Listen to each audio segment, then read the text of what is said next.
Welcome to this explainer. Okay, today we are diving headfirst into a genuinely fascinating literary mystery, one that's been hiding in plain sight. We're going to unpack exactly how modern scholarship analyzes one of the most influential collections of documents in human history, the 13, or sometimes 14, depending on who you ask, New Testament letters attributed to the Apostle Paul. To really wrap your head around the sheer scale of what we're looking at, just consider this number, 13.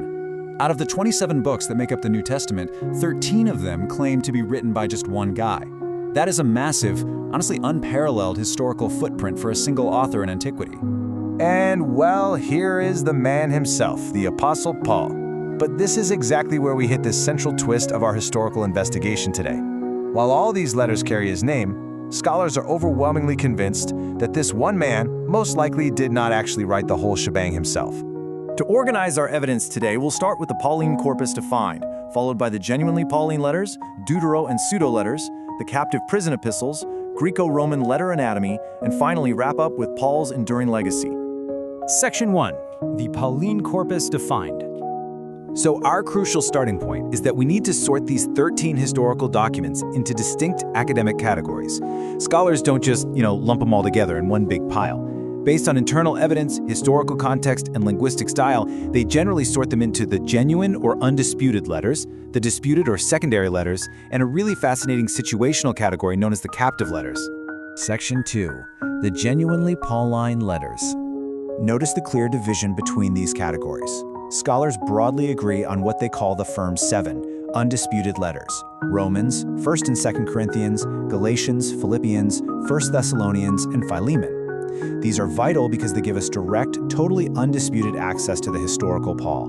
They were written right between 50 and 60 CE, and structurally they focus heavily on the urgent, imminent return of Christ, which, as you can imagine, was a massive concern for those very earliest Christian communities.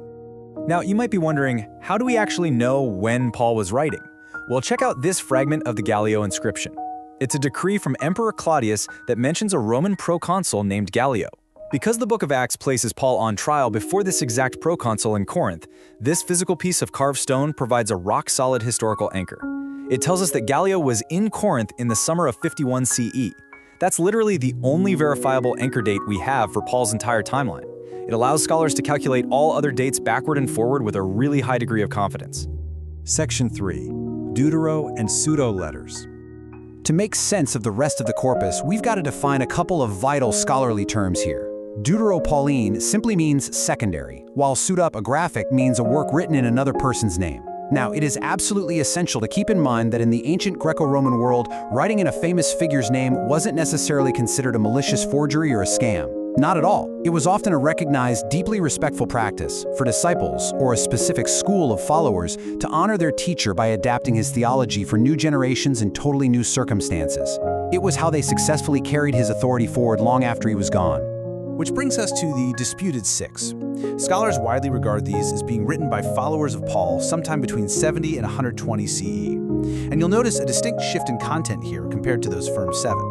While Paul's earlier letters were almost frantic and focused on Christ's immediate return, these later letters deal much more heavily with structured church operations. It really reflects a second or third generation of Christians who are realizing they need to settle in for the long haul. Among those disputed texts, 1 Timothy, 2 Timothy, and Titus form a highly unique subgroup, the pastoral letters.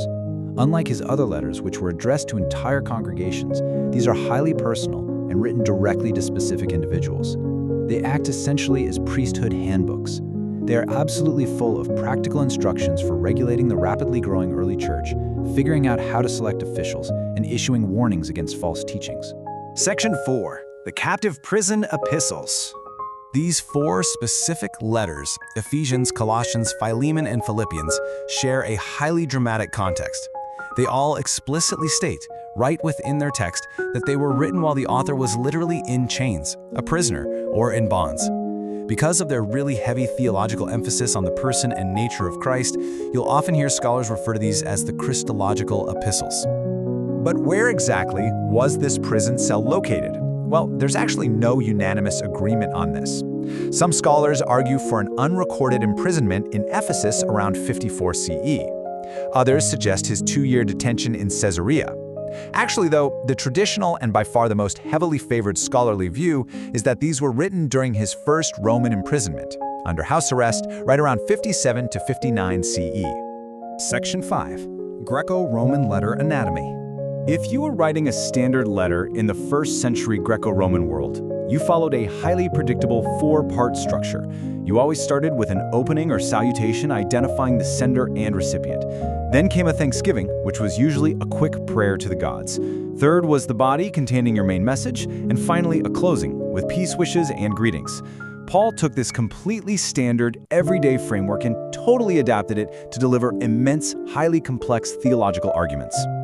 When we compare them side by side, standard ancient letters were usually very short, just fitting on one or two little papyrus sheets. Paul's letters were highly atypical because they were incredibly long, encyclical letters meant to be read aloud to whole communities. And here's a fantastic little historical detail. Paul normally used that standard Thanksgiving section to gracefully set up his major themes. But in his letter to the Galatians, he was so frustrated with that congregation that he skipped the Thanksgiving section entirely and just launched right into his corrections.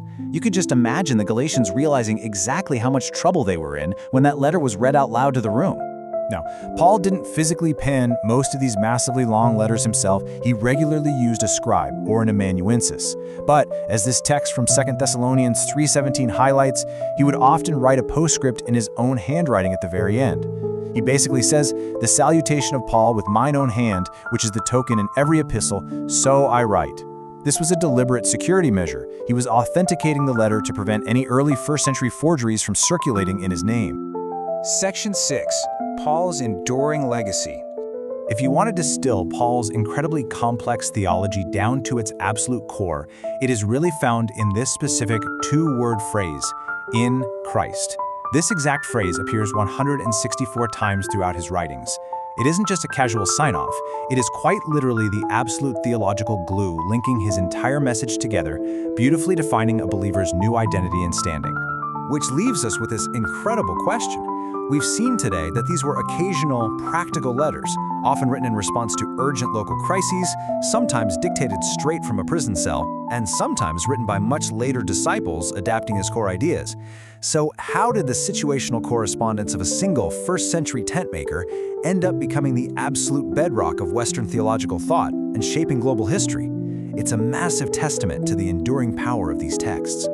Thank you so much for joining me on this explainer, and I really hope this deep dive has given you a whole new way to view the Pauline corpus.